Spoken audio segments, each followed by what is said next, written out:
जय हिंद। देखिए, स्वाभिमान पवन सिंह का फिल्म आ रहा है 2023 में सबसे ज़्यादा सुपरहिट फिल्म आ रहा है।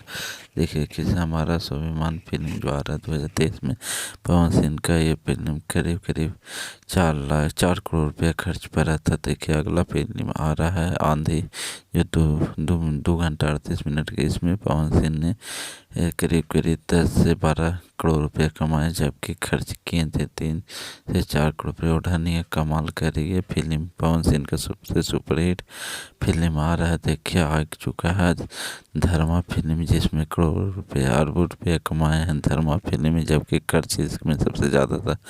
आरा में जैक्सन फिल्म आ गया। देखिए इस वीडियो को देखने के लिए पर चैनल पर नहीं, चैनल को सब्सक्राइब करें। 60 मिलियन सत्या फिल्म में सबसे ज़्यादा फिल्म सत्या फिल्म हुकूमत जो पवन सिंह का है, जो सबसे ज़्यादा मारधार है। देखिए किस तरह लोहा पार्लियामान जो फिल्म आया, सबसे सुपरहिट फिल्म लोहा पार्लियामान, जो बुलेट राजा जी पवन सिंह का जो फिल्म आया, सबसे मज़ेदार और कॉमेडियन फिल्म है। इसमें सबसे हीरोइन का मज़ा आता है। 140 मिलियन व्यू लाल घाघरा ये जान तोड़ा ले लो क्या, इस पर वीडियो पर मेरा भारत महान, यह फिल्म पवन सिंह का सबसे सुपरहिट रहा है, सबसे सुपरहिट। जय हिंद जय भारत।